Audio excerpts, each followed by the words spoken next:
विजय जैसे ही सिंघानिया मैंशन से बाहर जाने के लिए मुड़ा, आराध्या ने अचानक उसका हाथ थाम लिया। विजय, उसकी आवाज कांप रही थी। तुम कहाँ जा रहे हो? हमारी शादी हो चुकी है। तुम मुझे ऐसे धोखा नहीं दे सकते। उसकी आंखों में उम्मीद थी, एक आखिरी उम्मीद। लेकिन विजय की आंखों में सिर्फ नफरत थी, ठंडी, बेरहम नफरत। उसने जोर से आराध्या का हाथ झटक दिया। दूर रहो मुझसे। आराध्या लड़खड़ा गई। मैंने तुमसे कभी प्यार नहीं किया, विजय ने बिना किसी पछतावे के कहा।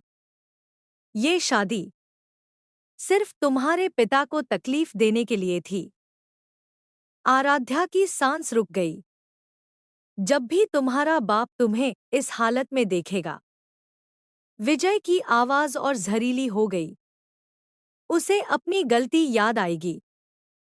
हर बार। वो पल।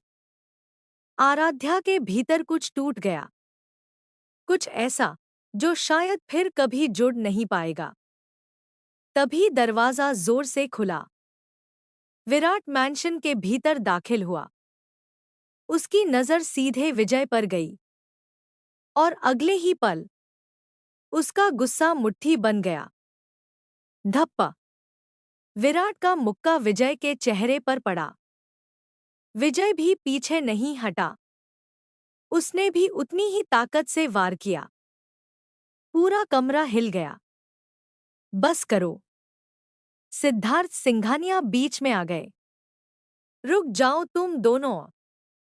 लेकिन तब तक बहुत देर हो चुकी थी। ये सब देखकर दादी का चेहरा सफेद पड़ गया। उन्होंने सीने पर हाथ रखा और वहीं गिर पड़ी। दादी। घबराहट फैल गई। विजय ने एक पल भी पीछे मुड़कर नहीं देखा। गुस्से में वो मैंशन से बाहर निकल गया, जैसे सब कुछ तबाह करके चला गया हो।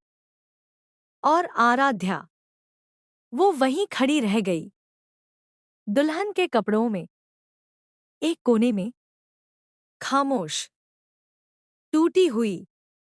सिद्धार्थ और विराट जल्दी से दादी को उठाकर हॉस्पिटल की ओर निकल गए। सिया ये सब देखकर सन्न रह गई थी। उसकी आंखें आराध्या पर टिक गईं। सिंदूर, चूड़ियां, शादी का जोड़ा, सब कुछ।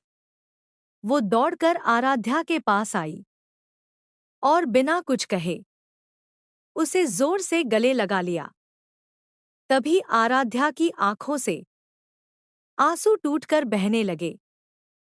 वो रो रही थी, अपने प्यार के लिए, अपनी शादी के लिए और उस इंसान के लिए जिसे उसने अपना सब कुछ मान लिया था और जो उसे सबसे गहरे अंधेरे में छोड़ गया था।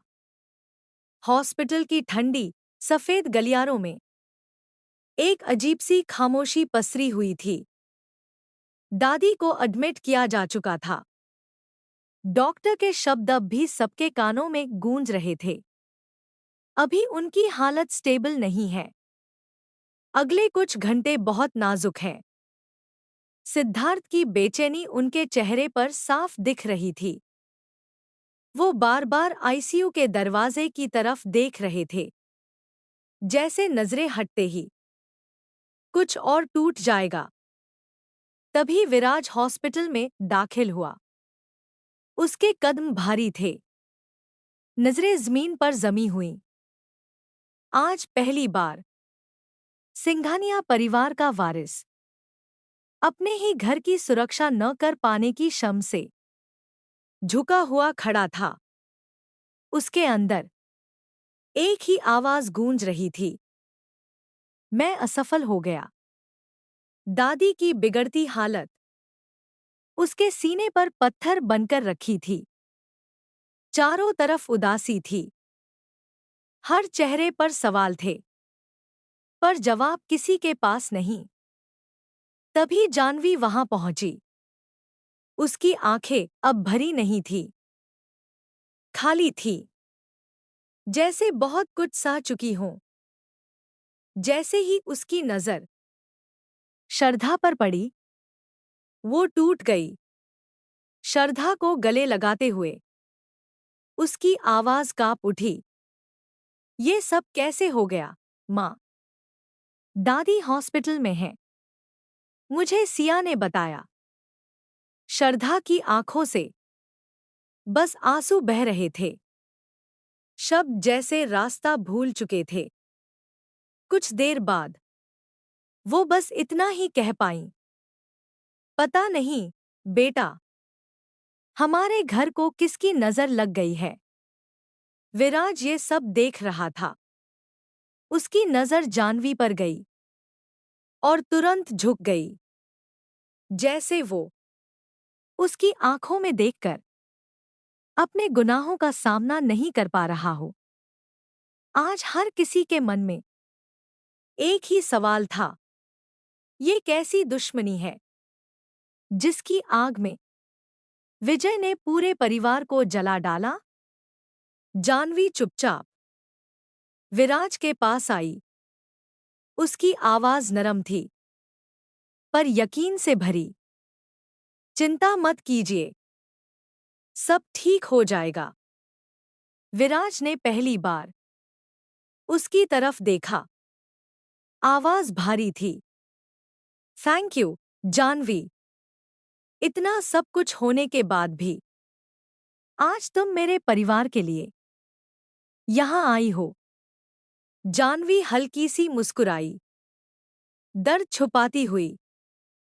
धीरे से बोली, विराज जी, मेरा और आपका रिश्ता चाहे जैसा भी हो, पर यह परिवार मेरा भी है। और हॉस्पिटल के उस सन्नाटे में एक डार्क सच जन्म ले चुका था। ये लड़ाई सिर्फ बदले की नहीं है, ये लड़ाई प्यार, जिम्मेदारी और टूटते रिश्तों की है। सिया अपने कमरे में थी। खिड़की के बाहर अंधेरा उतर चुका था और उसी अंधेरे की तरह उसके भीतर भी अजीब सी उलझन जमा हो गई थी। वो गहरी सोच में डूबी हुई थी कि तभी दरवाजा खुला। विराट कमरे में आया। सिया ने उसकी तरफ देखा। दादी कैसी हैं? विराट ने हल्की सी सांस छोड़ी। अब ठीक है, खतरे से बाहर हैं। सिया ने राहत की सांस ली। फिर धीमे से पूछा, और आराध्या?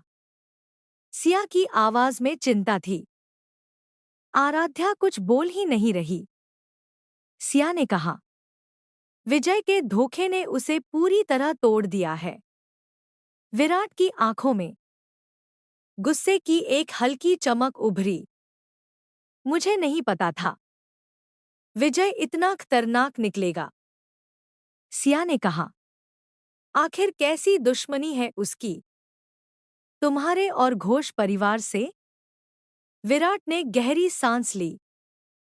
मुझे नहीं पता, सिया, उसने थके हुए लहजे में कहा। पर अब बात सिर्फ दुश्मनी की नहीं रही, अब ये परिवार पर आ गई है।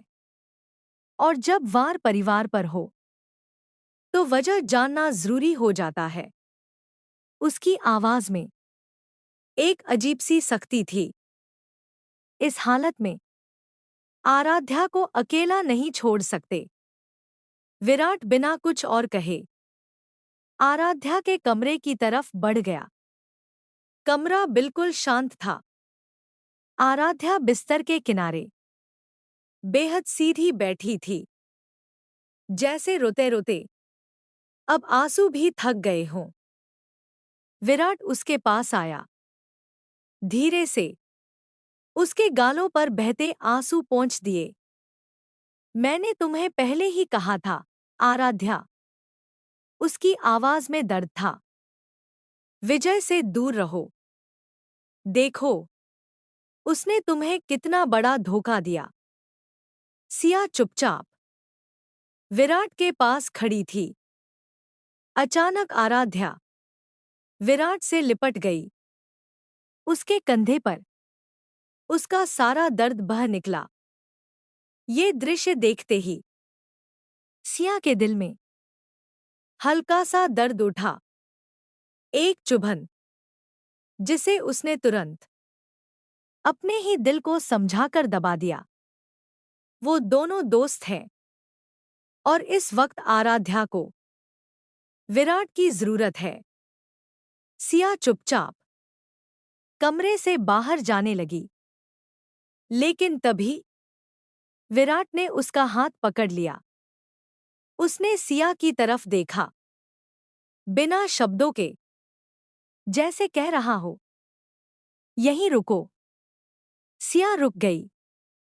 आराध्या रोते हुए बोली, मुझे क्या पता था विराट, कि वो मुझे ऐसे धोखा देगा।